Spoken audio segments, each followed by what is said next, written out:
Sibilance. Holy shit. I think we're ready. Are we ready? Are you guys ready? Yeah. All right. All right, welcome everybody. Getting close to being the last talk of the day. We started on the beer a little bit early. Can't drink all day unless we started at 9 a.m. So, good luck on this. My name's Homeless. I've been working in InfoSec for about 8 years now.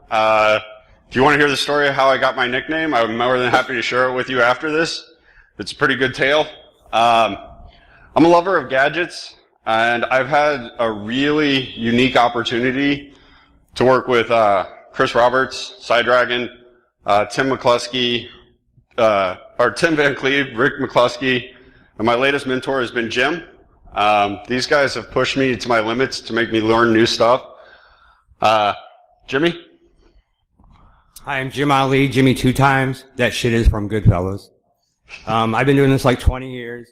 I'm a former professional video game player. I like red teaming. I worked with this guy at my last job. We still do development work together, and fuckery we call it. I currently work for Coalfire, and nothing I say represents him in any kind of way. So how did we get into this? As you can kind of guess, both of us are children of the 80s. The first computer I had, we plugged it into the TV. It stayed on for 2 days. I unplugged it and took it apart. Needless to say, my father was not happy with this, but that started my love of trying to take things apart and learning and building and seeing half-naked men run across the stage, because that happens.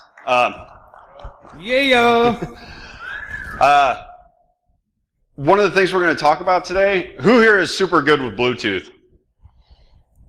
Outstanding. How many talks have we all seen where like the guys that are super good at Bluetooth start showing us those cool rainbow graphs and they mean fuck all to you? Some of the work that we've been doing is actually trying to make Bluetooth something that we can all understand. That's not distracting at all. It's not a distracting distance. Oh yeah. That's not worn properly either there, Missy. Oh shit. Good God. All right. That's how you always want to start a talk off. I can't unsee that now. That just totally fucked up the whole flow of this thing. I'm done. Good night. Actually, you can. If you missed Robert's talk, he actually started to kind of teach you how to do that shit. So you might be able to unsee that soon. We'd really like to thank you guys for coming to this talk. It does mean a lot to us, and we've had a lot of fun. We're going to go through a whole bunch of stuff. I know one of the questions at the end is, where can we download this all? I recently just started my own company. I am still getting servers up and running and whatnot. Hopefully within the next month or two, everything will be up and we will have repositories for you to download. And you'll see kind of what we're talking about. Next. So things we're going to go over today. I've been working on a custom distro for the Raspberry Pi Zero as a leave-behind device for pen testing. It comes in over port 9050 and 9051. Who knows what those ports are? What happens on... No, you don't get to raise your hand, red man. Who knows what happens on... What? Holy shit. Oh, yeah. Exactly, brother. Yes. That guy. Nobody blocks those. They are our 2 favorite ports, so we can do a lot of damage to a company, and there's never firewall rules set for it or anything, because why do we download Tor at work? So we can bypass everything. Next, we're going to talk about Blooming Onion. I actually love the graphic that Jimmy has come up with for that. Getting started with Blooming Onion, and who out here has heard of a weed injector? It is the greatest tool that you can buy, and please do not take anything that I say as bashing on other companies. I have to be baller on a budget. I have a very small, like I said, company. I don't have tons of money. The weed injector is the rubber ducky on crack for $5. Yeah. Yeah, this little guy right here. It's a wireless rubber ducky. It's got a hotspot on it. Lets you do point-to-point wireless and inject keystrokes. So it's a really awesome tool. We'll try to get you guys some links and stuff to where to go buy them. And then our last little bit, a lot of people have been asking us about these things we're wearing around our neck. You don't have your computer with you, do you, jackass? Okay, good. This is where the Bluetooth fuckery. We started wanting to make it to where you understand what's happening with the Bluetooth. So we're going to talk about a little bit about what our badges do. We also have 2 badges to give away during this talk. So we'll ask some questions, see if people get the answers, and you may end up walking away with a badge. All right, so vAp0r. I got invited to talk at a cable seminar for the executives of the cable industry. I was given a budget of $500 to teach 25 people about the darknet. Okay? I can't even rent computers for that. But what can I buy? Raspberry Pis. So I started looking, and I'm like, all right, that should be easy. Somebody's got to have written this by now. I need client Raspberry Pi Tor servers, or Tor clients. Yeah, apparently nobody had written it. So what happens when you tell a hacker something doesn't exist? They make it happen. I knew jack shit about building an operating system or making my own distro. So I actually started with Debian Lite. A lot of time of Jimmy looking at me going, are you licking the window or are you working on the project? We slowly got through it with some alcohol. And I now, once I got done with it, I wanted to be able to give it back to the community. I want everybody to be able to use it. I want everybody to start seeing some of the fun of what you can do and teach yourself. The best thing was I get down there to speak in front of these guys. All right, what do we know happens on the darknet? Bad things. Good things, bad things. I'm going to focus on the bad thing here right now. We had a list of things that I had to read off and ask these people to please not type in right off the bat when they got on tour. The first thing was cheese pizza, and I literally heard the keys starting to stroke it away. If you don't know what cheese pizza ends up getting you on tour, it's child pornography. I've literally got FBI agents standing in the back, pulling the people out of the classroom saying, we have to stop you here. So, when you're searching the darknet, I'm going to give you a few clues. Do not look up hard candy. Do not look up cheese pizza. Do not look up kittens. Do not look up puppies. Do not look up hard little boys. No walnuts. No. There are all sorts of things you don't want to bump into, including Harry Potter porn that was filmed in somebody's living room where he turned the couch into a fort. Don't ask me how I know this much about it. I may have watched the whole video. It's like a train wreck. You can't really turn your eyes away from it once you saw it. Jimmy, you want to talk about Onion Blossom? All right, Onion Blossom. Again, we're balling on a budget. We have to use some Raspberry Pis to keep it cheap. We'll throw it in a little power supply like this. We'll drop it under a desk. We'll shove it in a wall, whatever we need to. And this thing will start doing a pen test as soon as we drop it down. It will enumerate services. It will connect to the services with request library, sockets. We'll do a bunch of logs, and we'll do Selenium screenshots. And so we'll make a web thumbnail gallery of all these fuzzing web services we've seen. I like to do visual versus logs. I like to look at shit and not just text. So that was kind of the inspiration for Onion Blossom. All right, so once vAp0r originally had a different name, I got in trouble with a certain project that does a lot of this stuff, and they asked me to change the name of it. So it is now called vAp0r because I couldn't come up with anything quicker. We're using it as a command and control center. What's awesome is we can carry this little thing into a coffee shop. It is a pain in the ass to work off a 7-inch screen, but nobody really asks, or they're just fascinated at this weird little piece of equipment you're using.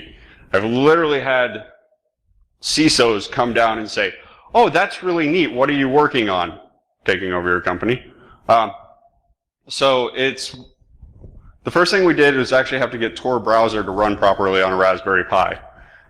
There's all sorts of Tor clients, or Tor servers, and different things that Adafruit has released, and they're great, but it runs it as a server. It doesn't run it as a client. So the first thing we had to do was actually build it to work as a client. The next thing we did was put a SSH or SH. Here's where we go on the argument. SSH huddle or S shuttle. I don't even know how to say that one properly, but it's great. And then Intop. It's been really cool working on this project. I got to hang out with Dave Kennedy for a day and say, hey, I'd really like to put social engineering toolkit on here. And when somebody like Dave gives you a big hug and says he would be honored, it makes you feel pretty good that you might be on the right track of doing some cool shit.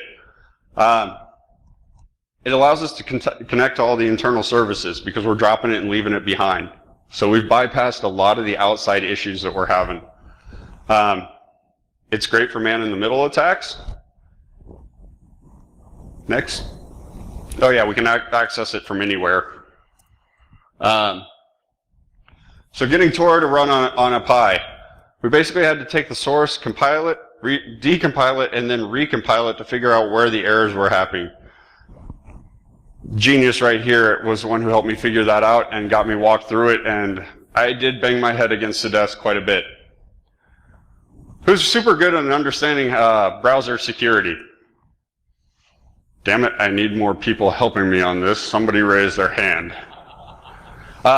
So Tor does not have a Tor browser for it. So what we've done is try to harden Mozilla the best that we can. We do understand here and there it does leak some information, but I'm not really doing the nefarious stuff that I don't want to 100% be tracked for. We're always looking for suggestions. If somebody knows something better or has a group of things that they know how to do better as far as the browser goes, please get a hold of me. So we installed some useful tools. You can see them up here.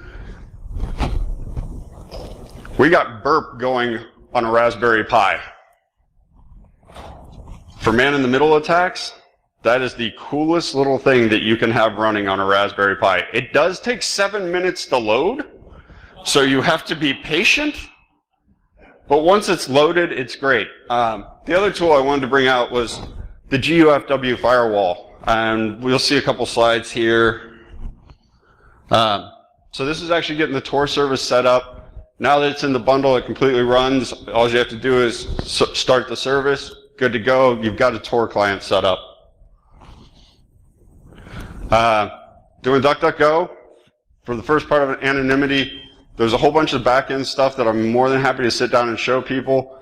Of course, we got our favorite extensions, uBlock Origin, Privacy Badger, and scripts.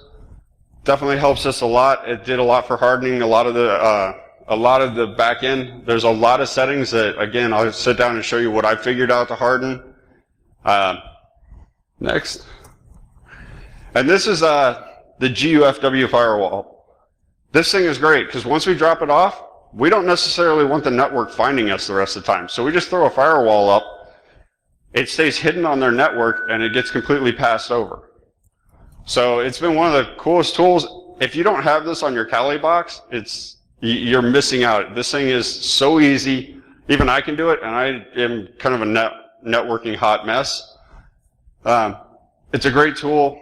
I've fallen in love with it.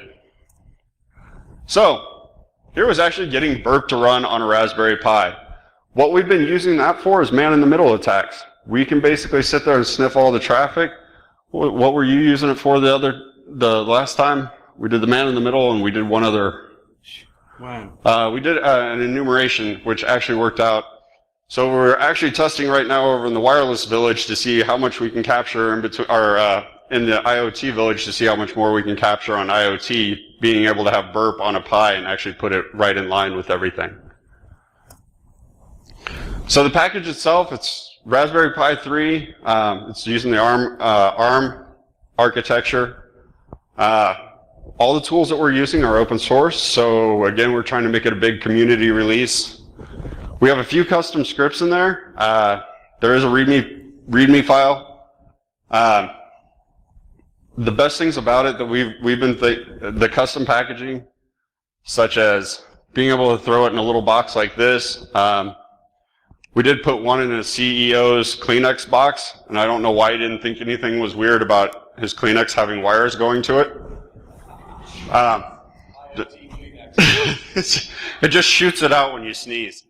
The low power is definitely something, because we've been able to hook battery packs up and just stuff these in walls. The best place that we found behind them is to put them is big Xerox printers, where there's the 4 ports that nobody ever blocks those ports. With the pineapple juice battery velcroed to it, it ran for 48 hours and like 17 minutes that we were able to go back and forth in without anybody ever finding it. Our ability to be able to analyze the network traffic internally and detect credentials and PII. So vAp0r is, like I said, is a command and control system. So what we're doing is a lot of this is actually happening over Tor. We're actually coming in over Tor and running the programs off of vAp0r itself. Again, Onion Blossom or Bloomin' Onion. It's going to scan, crawl the network. It's going to capture images of the services, and then it actually attempts to do some like 5 or 6 fuzzing attempts that leak server information, SQL injection, hooks, things like that. Again, man in the middle with burp, of course. We run responder on this thing. You can also do like crack map exec, NTLM relay, own the network, get your DA. NTOP's an old program. It's a great little GUI to look at all kinds of network services, things going on in the network, VLANs, MAC services, everything. There's a script out there, or a piece of software called Sniper. I didn't want to rewrite something that had already been invented, so Sniper does a great job of identifying services and running Nmap, NSC, and a bunch of other shit at it, Hydra, brute force stuff. And then, of course, we have ARP spoofing and then social engineering toolkit, so we can pop up a rogue Jenkins box on the internal network, knock their shit out, and steal all the creds. I like getting shells on Jenkins. Thank you, Jenkins console. Here we go, deploying the Bloomin' Onion. So we drop this thing off. It'll start off by doing an Nmap. It does dump a spreadsheet. I did build this thing to make building reports easier for us. Reports suck, so let's have the software do that for us. So dumping a CSV of all the services, again, connecting to everything on the network, taking screenshots, fuzzing, and then, let's see here, again, responder, and we're still using DSNF. What the fuck? DSNF is great. Thank you, Doug. There's something out there called NetCreds also that's pretty cool. I use that a little bit, but I like to use DSNF still. I got a soft spot in my heart for DSNF. The logo, by the way, do you see the logo for Onion Blossom? Does anybody know what that is? What is it, sir? Thank you. Can you Come on up. Come on up. Yeah, you get a badge for that, man. That's a fucking goatee. But those are Mario's hands.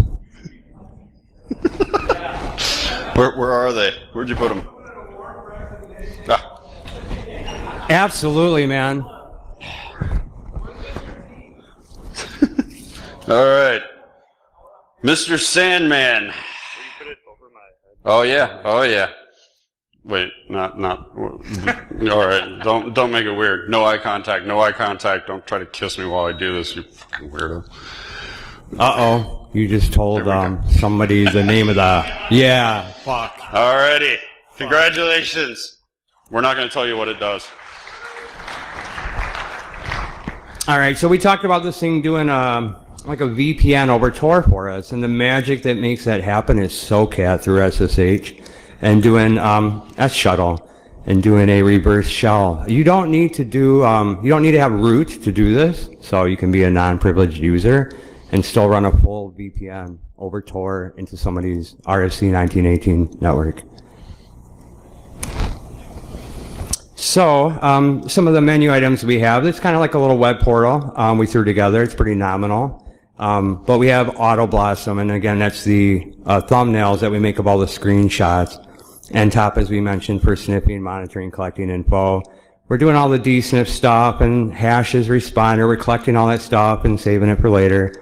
And again, our CSV, I like spreadsheets. And again, Sniper. So those are samples of some of the data you would see in our web interface. And that right there is the thumbnail gallery that I use. So we'll have all these fuzz services, and I can sort them by size. I can sort them in a couple other ways.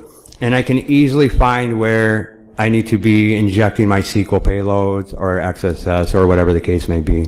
So with us working when we were working together, we were only 2 testers. We were able to basically show what most things couldn't show in a short amount of time. The last pen test we did together, we ended up with almost 7,000 screenshots. Do you know what that's like handing to the people on the other end? No, but it was a quick way that we could get a lot of information done instead of having to manually go in and every single time click, click, click. The way he set up the fuzzing and the thumbnail gallery, it saved us so much time, and we could then sort it also to show, hey, you have 12 servers doing exactly this. Are you going to bother to patch it, or are you trusting BlinkyBox 2018 to do this shit for you? It made it really easy for us, especially when we went in to talk to the clients, to say, all right, this doesn't lie. I don't know how many of you guys have done pen tests where like, well, not all of them can be that bad. Well, you don't necessarily have time to actually show them that every one of them is this bad. This was amazing because we walked in and went, no, keep scrolling, keep scrolling, keep scrolling. And it actually got the point across for once. Yeah, the visualization stuff, again, that works wonders for humans. Yeah, we like to look at things, not just text. That's for computers. ARP spoofing, that's still working. Yeah, we still can ARP spoof the shit out of people. And so we will if we have to. He's more of an asshole about it than I am, but. So again, this is just kind of a recap here of the services we've already talked about. And then showing some of the screenshots of the things that we would spoof on an internal network. There's Jenkins again. We got a Cisco log in there. Some OWA, things of that nature. So it's pretty nominal to grab these creds. It really is. Same thing with using Responder. I mean, Responder is awesome. Thank you for Responder. Yeah, we got past the hash there, and of course we can crack all the hashes we want to. And again, I'm starting to use NTLM relay and crack map exec for some of this as well, because it just automates password spraying on an internal network and showing you actually who has admin privileges on unique systems across the network. That is extremely handy to find out who has admin. That clearly gets you to DA quicker. Here's some screenshots of NTOP. So again, you have some MRTG style graphs on the left there, and then you have NTOP's portal on the right, where we're looking at hosts, IPs, MAC addresses, and all kinds of stats about every service that network is running. We have it running as a hidden service on these, so you can access them over Tor again. All the services that we make accessible, we do set up as hidden services. You can SSH. Again, with the full VPN, that gets us over SSH, but we'll hit 3,000 as a hidden service and a couple other services we have running.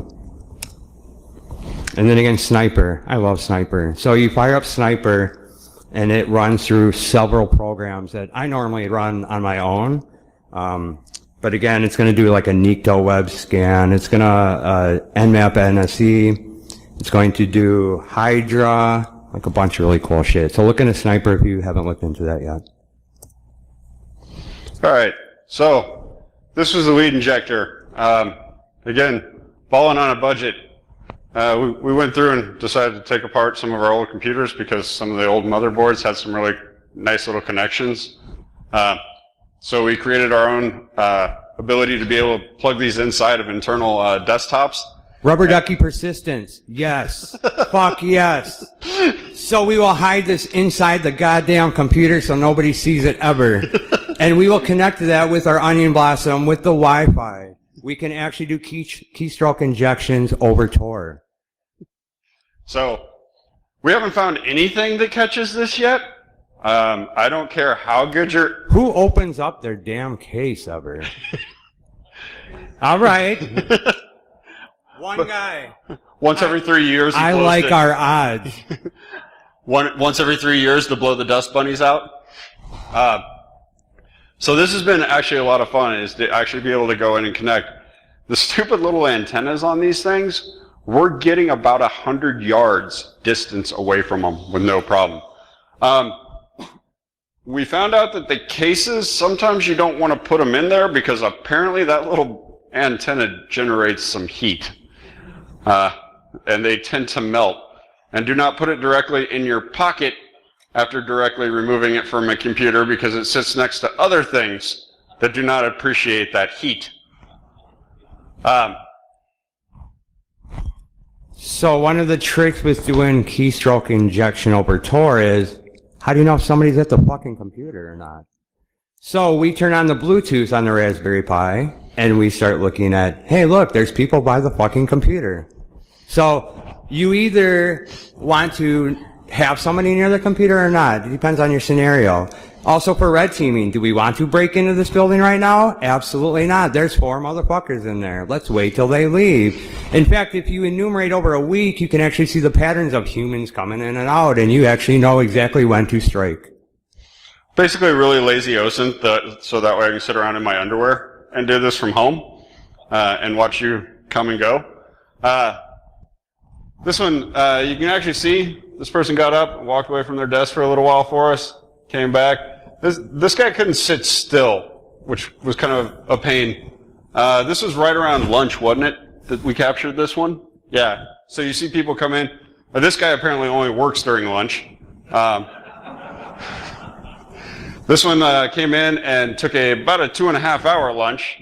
That might have been me. And then it kind of goes on down from there. So it was a really interesting way that we started tracking the data, and that's where Jimmy was like, all right, Bluetooth data is really important. Everybody look down at their phones right now. How many of you have Bluetooth enabled right now? Oh, you're like, I came to GrrCON, I turned the phone off. It's not even in airplane mode, that thing is off. Well, that's good, I guess, yeah.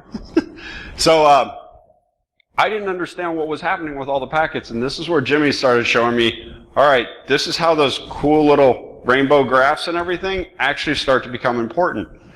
This makes sense to me. It's not all, so it was a really cool application to be able to do with this.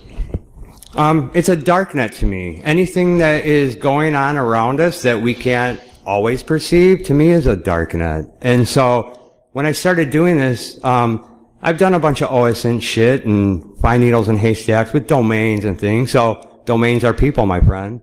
Bluetooth signals are also people.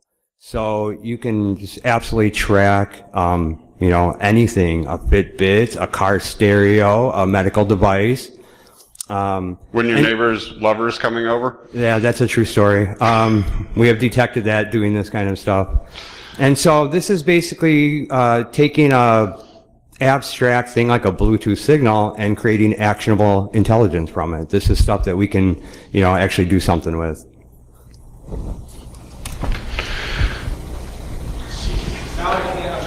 Yeah, it's cartoony, and that's actually just a blooming onion appetizer. I'm not sure which restaurant I got that from, but that's just onion rings. It's all good.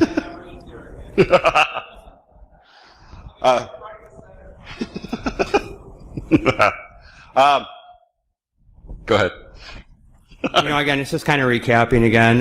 When we throw this thing down, besides the wireless rubber ducky, I like to rubber ducky machines as I'm running out of the building and have them try to connect to my SMB share on this thing. So I just grab all the hashes. So when I get back, I can crack them or pass them or whatever I need to.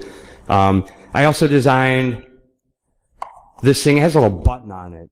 So if you shove a USB drive in here and hit that, it's automatically mounted as a hidden service. So if you find a USB drive and you want to share it with somebody, it's on the darknet. Also, if you wanted to host a darknet web page, you could throw your website on this thing, hit a button, now you deployed a darknet website.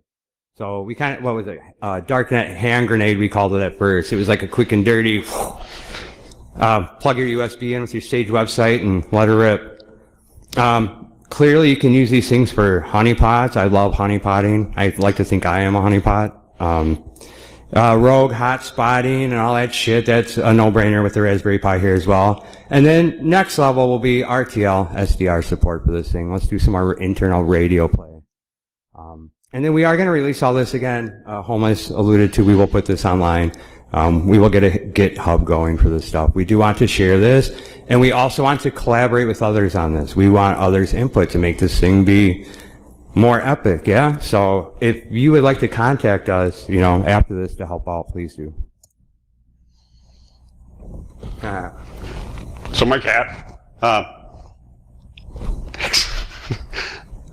yeah, you can't hardly read it. It didn't come out as clear.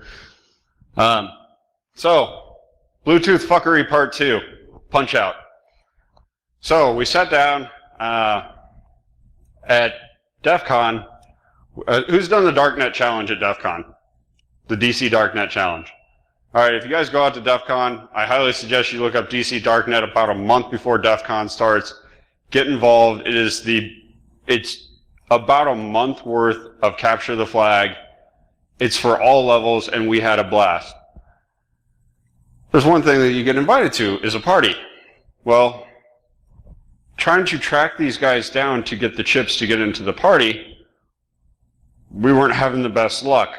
Once we finally found them, then you have to do a whole nother set of puzzles to figure out where the party is. We're hackers. We're lazy. Not gonna lie to you. Well, what if I can just get the stupid coin and track the phone? Let's take the middleman out of this. I don't need to keep doing all these puzzles. Let me just track your phone and we'll follow you to the party. Either the people running the Dark Knight Challenge or one of the participants who actually knows where the party is. So that was kind of the premise, is to not do the last leg of the work. I was gooning anyway. I was too busy. But I wanted to track somebody's Bluetooth to find the party because I knew kind of whereabouts it was going to be. Anyway, that was where the idea came from for this. That's seriously Jimmy's uniform from when he was on the U.S. video game team. So we kept playing around with the idea. Again, I wanted to learn more about Bluetooth, so we started coming up with these badges. Now, the people you've seen wearing these badges, right now we're doing a half connection with every Bluetooth device that we find while we've been here. You'll watch every once in a while, you'll see a number scroll past. I think Eddie is right now in the absolute top. He has 2,846 unique Bluetooth IDs from sitting there at the art booth. I've got roughly 1,500. He has like almost 1,800. And this is just from us walking around. There's nothing malicious happening, I don't think. It's actually not using the authentication library to do the pair request. So when it makes the pair request to you, by the time you actually want to pair with this device, we're gone. You're not pairing to anything. And I believe it's kind of a Bluetooth fuzz where some Bluetooth stacks actually may be paired with something already and possibly have to look away for a second to do this half pairing attempt, and then they get kind of confused. So if you did have a little weirdness on the phone, it's his fault. Every once in a while we see a nice little message. I actually left the Bluetooth on my computer hoping the message would pop up during the talk just to throw us completely off. Next. I will say this, if you have seen all your Bluetooth are belong to us, it really doesn't. We're just fucking with you. So, you can't have a game of Punch-Out without stats. So this is actually what we're collecting on the back end. Unfortunately, it's a little small. Sorry about that. It'll give you the, so it'll collect it's giving us right now the top 10 most followed Macs.